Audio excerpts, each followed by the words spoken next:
Assalamualaikum warahmatullahi wabarakatuh.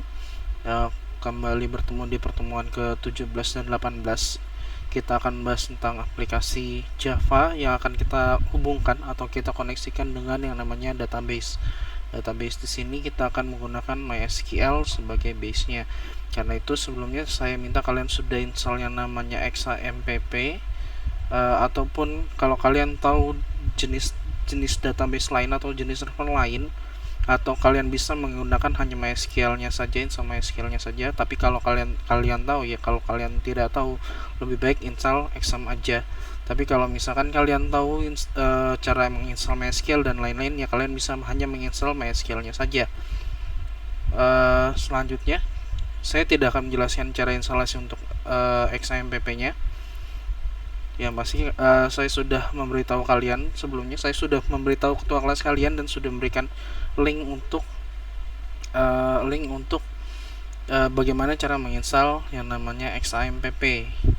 Dan sebelumnya juga saya sudah bertanya kepada ketua kelas kalian bahwa sebelumnya kalian belum belajar yang namanya aplikasi database itu seperti apa. Kalian sudah tahu dasar dari database, kalian tahu database itu harus dipisah, bagaimana cara pengambilan, bagaimana cara dari sebuah dokumen menjadi sebuah database. Tapi kalian belum tahu dasar dari aplikasi database itu sendiri. Oke, berarti saya akan memberitahukan sedikit dasar dari database saja. Yang pasti yang pertama adalah ketika kalian sudah menginstal Exam, ini akan muncul Exam Control Panel. Saya di sini menggunakan Exam, versinya adalah versi 3.2.2, dan untuk Exam yang harus kita jalankan hanya dua, yaitu Apache dan MySQL. Sebelumnya kalian bisa lihat di sini ada error. Jadi di sini ditunjukkan statusnya ya. Kalau misalkan kalian lihat di sini ada merah, berarti ada error di sini. Untuk saya ini ada errornya berada di port. Apa itu port, fungsinya apa? Jadi setiap aplikasi itu biasanya menggunakan yang namanya port, jalur untuk perpindahan data. Saya tidak akan banyak membahasnya. Jadi intinya adalah jalur perpindahan data. Di sini portnya sebelumnya adalah port 80, sudah dipakai oleh aplikasi lain, sehingga saya menggantinya jadi port 80 di mana port itu tidak dipakai untuk sekarang. Oke, ini adalah XAMPP. Kita hanya menjalankan dua, yaitu Apache dan MySQL. Di sini ada 5 yang ditampilkan: Apache, MySQL, FileZilla, Mercury, dan Tomcat. Tapi kita hanya perlu Apache dan MySQL-nya saja. Apache adalah untuk server lokalnya, MySQL adalah untuk database-nya. FileZilla, Mercury, Tomcat saya tidak akan jelaskan, tapi berhubungan dengan server juga. Silakan coba cari tahu sendiri. Nextnya ini sudah jalan. Ini hanya dua aja yang di start, Apache dan MySQL.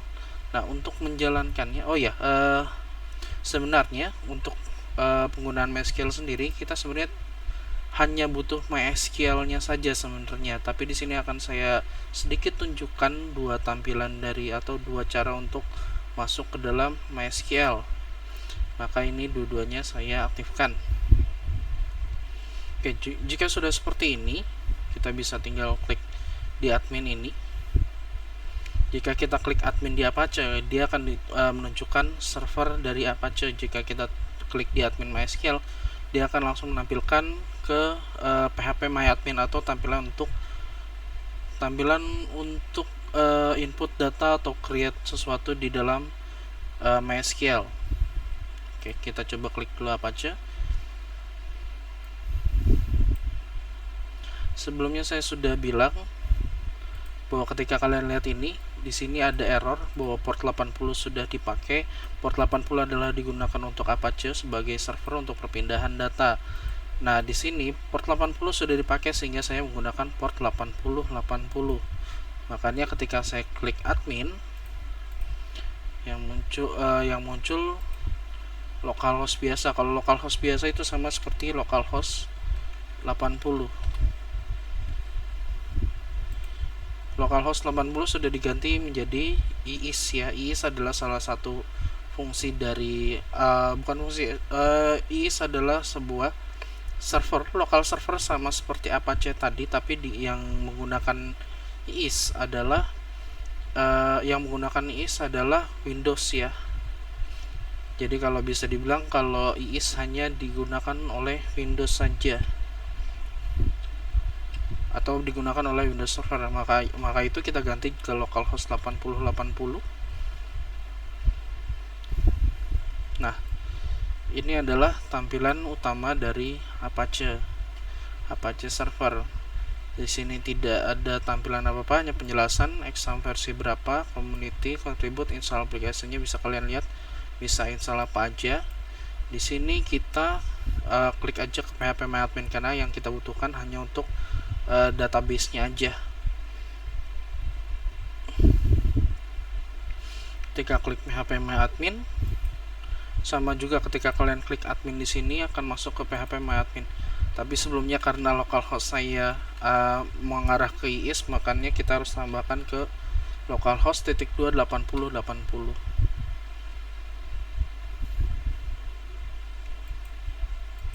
Ya, sama saja. Nah, ini adalah tampilan dari phpMyAdmin atau tampilan untuk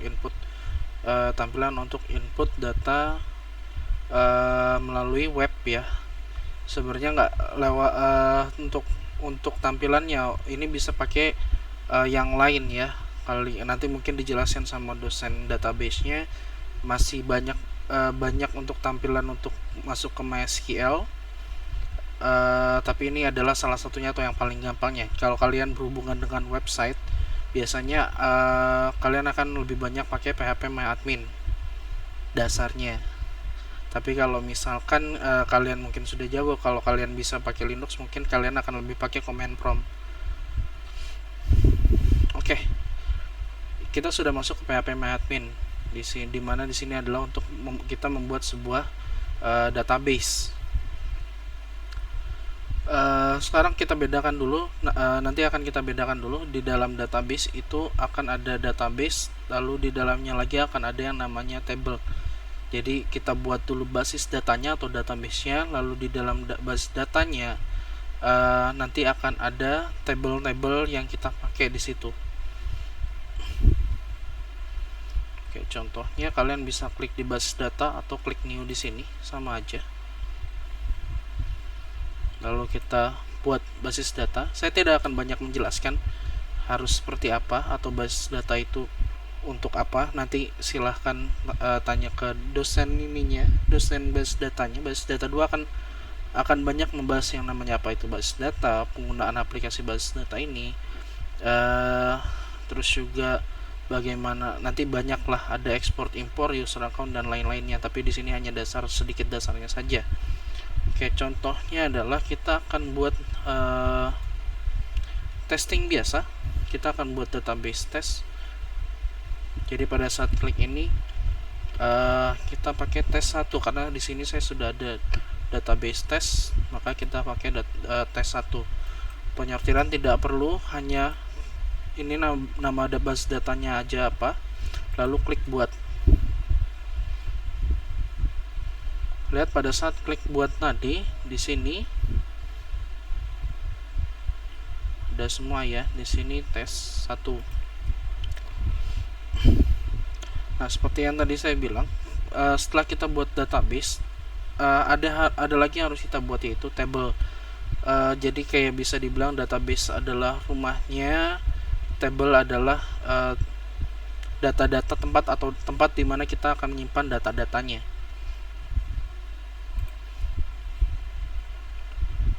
Contohnya kita buat data mahasiswa. Mahasiswa perlu apa sih? Pertama kita saya sedikit saya akan kasih tahu nanti pembuatan database-nya. Agak apa ya? Yang sederhana aja lah. Pokoknya untuk sekarang sederhana aja. Pertama kita buat table mahasiswa. Kita akan tampilkan atau kita akan buat sebuah table mahasiswa di mana di dalamnya menyimpan data-data mahasiswa. nama tabelnya adalah mahasiswa, ini adalah jumlah kolom. Contohnya seperti ini.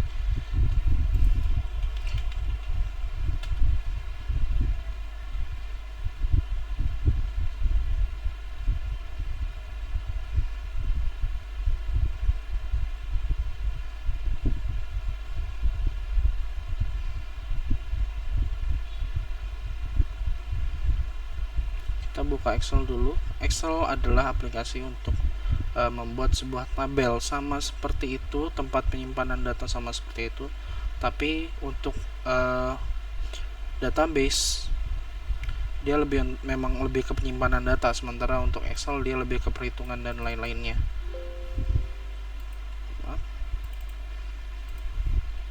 Nama tabelnya tadi adalah tabel mahasiswa, jumlah kolomnya adalah 4. Nah, jumlah kolom sama seperti ini ke samping.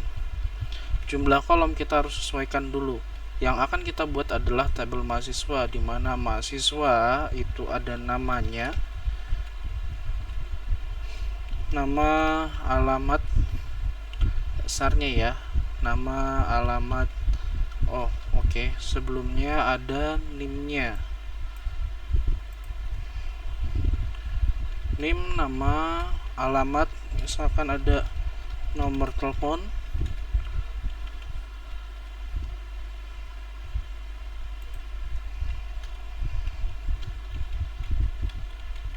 lalu ada contohnya jenis kelamin.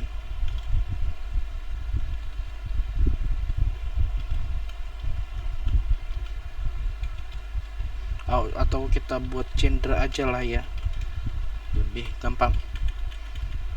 NIM, nama, alamat, nomor telepon, dan gender,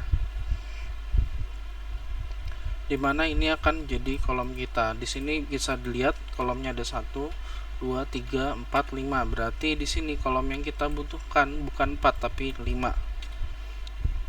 Mahasiswa 5. Kirim. Pada saat klik kirim, kita tidak langsung membuat yang namanya sebuah tabel, tapi kita masuk dulu ke field-fieldnya. Sama seperti ini. Tadi kita hanya memberitahu bahwa kita punya 5 kolom ini, tapi kita belum tahu kolomnya apa aja. Jadi dia hanya buat nama tabelnya apa, tapi dan kolomnya berapa yang kita butuhkan. Di sini ada 5. Kita buat pertama adalah NIM, nama, alamat, nomor telepon, lalu terakhir adalah gender.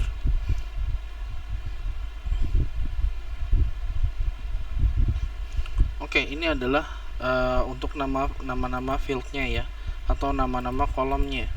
Setelah itu ke sampingnya kita lihat ada jenis. Jenis adalah maksudnya adalah tipe data.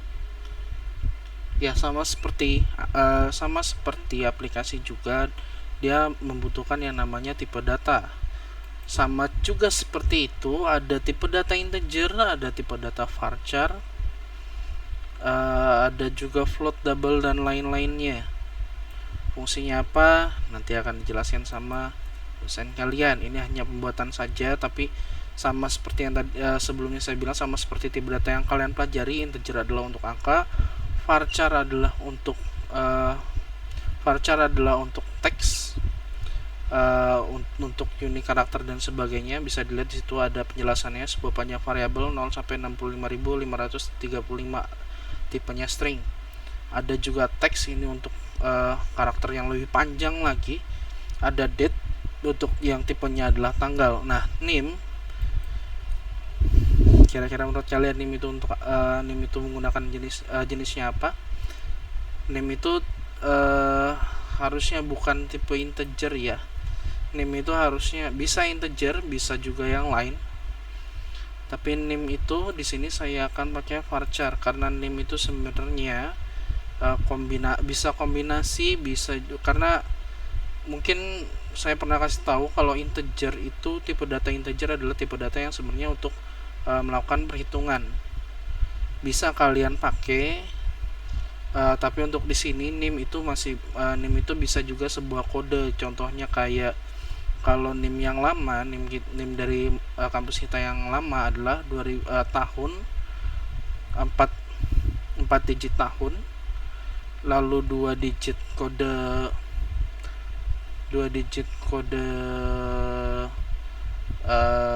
prodi, sama 4 digit kode siswanya, dia urutan keberapa. Karena itu bisa dikombinasikan banyak hal lagi untuk yang tahun. Untuk yang kalian saya agak kurang tahu. Lalu di sebelahnya lagi setelah tipe data ada panjang. Panjang adalah kira-kira si data ini bisa dimasukkan ada berapa banyak, 15k atau misalkan 20k. Jadi hanya bisa dimasukkan nanti hanya 20 karakter aja. Di sini untuk name kita buat 20. Nama sama varchar kita buat 75.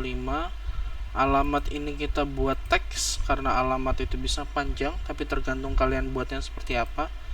Nomor telepon varchar. Oh ya, untuk teks kita tidak perlu masukkan panjangnya karena teks itu sudah maksimal. Untuk varchar, untuk nomor telepon 15. Untuk gender kita buat varchar juga. Untuk gender kita buat hanya L sama P aja, jadi kita bisa masukkan panjang nilainya bisa 1 atau 2 ya. Lalu untuk bawaan ini adalah nilai bawaan yang nilai bawaan itu adalah ketika kalian masukkan data itu apa yang akan terjadi. Apakah kalau misalkan tipenya date, kalian bisa pakai current timestamp di mana dia akan masukkan tanggal hari ini, atau 0 adalah kosong atau tidak ada datanya, atau seperti yang didefinisikan. Jadi ketika kalian tidak masukkan data di situ, kita bisa definisikan di situ apa yang harus akan diinputkan. Tapi untuk sekarang tidak ada, sortiran tidak ada, atributnya tidak perlu. Ini 0 kosong, sebenarnya lebih bagus ini pakainya bahasa Inggris ya. Kosong di sini adalah 0. Apakah kita memperbolehkan nilai kosong di sini? Contohnya name itu tidak boleh kosong, nama itu tidak boleh kosong, nomor telepon boleh kosong, gender boleh kosong. Contohnya seperti ini, diperbolehkan kosong atau tidak. Lalu ada indeks ini penting, silahkan kalian nanti tanya untuk pengindeksan. Indeks ini sangat penting, silahkan kalian nanya ke dosen database kalian, indeks itu untuk apa. Ini adalah fungsi untuk penyortiran, berfungsi pada saat kalian datanya penuh atau kalian berhubungan dengan banyaknya data. Kalau tidak ada indeks, pencariannya akan sangat lama. Ini berfungsi pada saat kalau misalkan kalian punya data lebih dari berjuta-juta lah.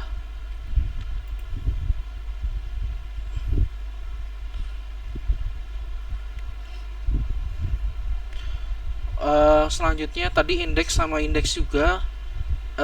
Untuk name saya buat indeksnya sebagai primary berarti dia adalah kunci utama, dimana ketika primary itu hanya satu, setiap table hanya ada satu primary atau primary key. Nanti silakan kalian tanya, ini berhubungan dengan key, ada yang namanya primary key, ada juga foreign key. Key ini berhubungan dengan kunci utama dari table ini. Ini 20 primary dipakai tetap, bahwa menyatakan name ini adalah kunci utamanya. Sisanya tidak perlu kalian inputkan untuk sekarang, jadi tampilannya hanya ini saja dulu.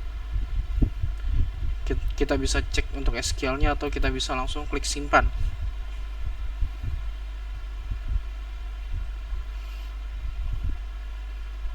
Nah, kalau kalian lihat di sini, di tes 1 yang tadinya kosong sekarang ada new sama ada mahasiswa. Ini adalah tabelnya. Kalau kalian kembali ke tes ini, lihat di sini ada struktur SQL dan sebagainya. Di sini ada tabelnya. Jika kalian punya banyak tabel, maka di sini akan makin banyak bawahnya. Ketika kalian klik di sini, ini adalah tampilan dari si tabel mahasiswa. Untuk penjelasan lebih lanjut, misalkan kalian ada lupa, saya lupa menambahkan field ini saya menambahkan lupa menambahkan kolom ini, atau saya lupa menambahkan primary-nya, itu silakan nanti di database 2. Saya hanya menjelaskan sederhananya aja, tidak begitu banyak. Lalu selanjutnya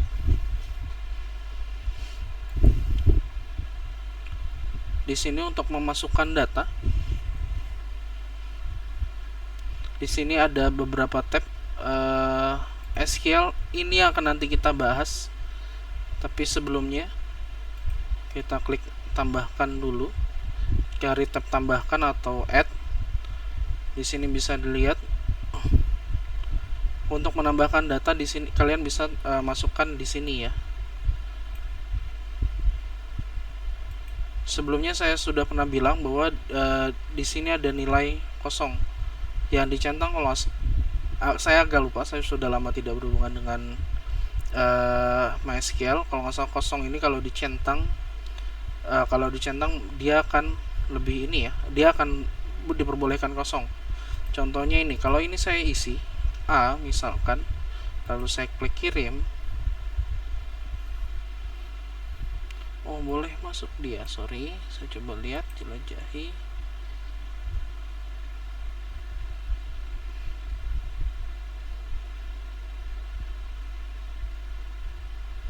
Oh, oke. Di sini berarti dia boleh 0, harusnya tidak boleh 0, tapi oke. Intinya adalah harusnya tidak boleh ada data kosong tadinya, tapi it's okay. Kita masukkan dulu. Untuk NIM contohnya 2008140288, contohnya seperti ini. Nama saya akan saya masukkan nama saya, alamat misalkan, nomor telepon 08577080, gender misalkan L. Saya tidak akan menjelaskan. Di sini ada fungsi ini sebenarnya adalah fungsi-fungsi dari bawaan dari si database, dimana kalian bisa menggunakan misalkan decrypt, encrypt di sini, tapi tidak akan saya banyak jelaskan. Langsung klik kirim. Nah, ketika klik kirim, sebenarnya kalau kalian klik tab jelajahi, saya akan klik kanan di tab jelajahi. Lihat di sini sudah masuk data saya, tapi sebelumnya ketika tadi kalian tambahkan data, kalian bisa lihat sebenarnya dia akan langsung masuk ke tab SQL, tidak masuk ke tab jelajah. Di tab SQL ini kalian bisa lihat di sini ada sintaks dari database-nya, sintaks dari penggunaan database-nya. Bagaimana cara kita membuat table, gimana cara kita membuat cara memasukkan data. Sebenarnya ketika kalian masukkan tadi, tambahkan, ini semua muncul di sini. Termasuk tadi kalau saya klik hapus, lihat ini adalah sintaks untuk menghapus. Ini adalah sintaks untuk menambahkan data, ini adalah sintaks untuk menghapus.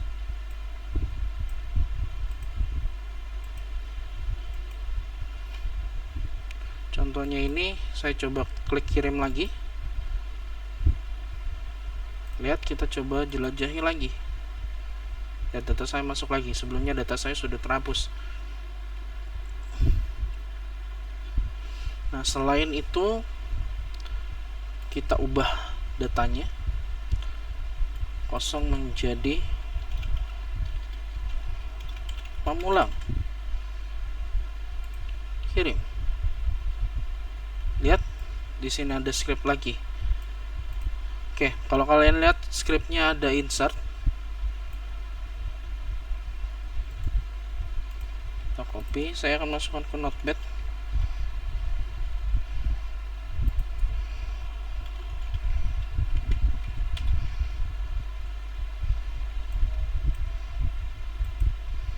Kalau kalian lihat sintaknya ada, pertama ada insert, lalu di sini ada update,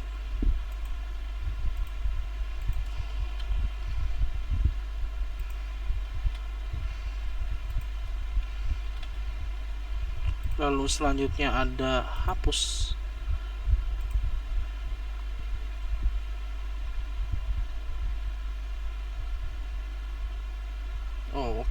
sintak hapusnya tidak ada. Sebentar, kita coba ini lagi, kita coba masukkan datanya lagi. Ini kita reload dulu. Oh jangan, jelajahi. Nah ini kita klik hapus. Oke.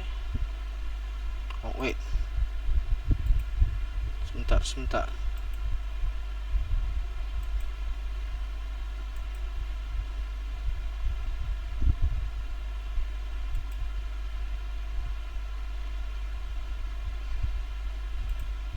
Karena tadi insert, update, ini juga salah satunya. Script dasarnya select. Tadi satu lagi sebenarnya delete tapi tidak muncul. Kita coba dulu aja hapus. Nah ini adalah contoh fungsi delete.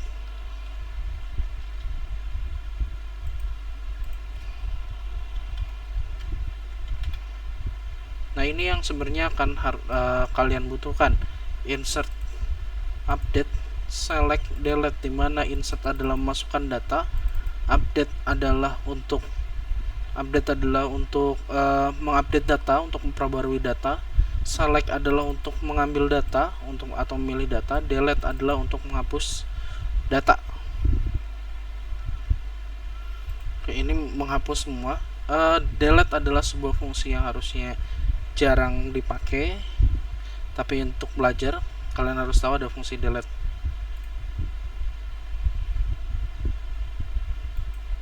Oke, ini adalah dasarnya dulu. Nanti akan kita lanjut ke penggunaan command prompt, bagaimana menggunakan command prompt. Setelah itu baru kita masuk ke materi menggunakan NetBeans-nya. Oke, terima kasih. Assalamualaikum warahmatullahi wabarakatuh.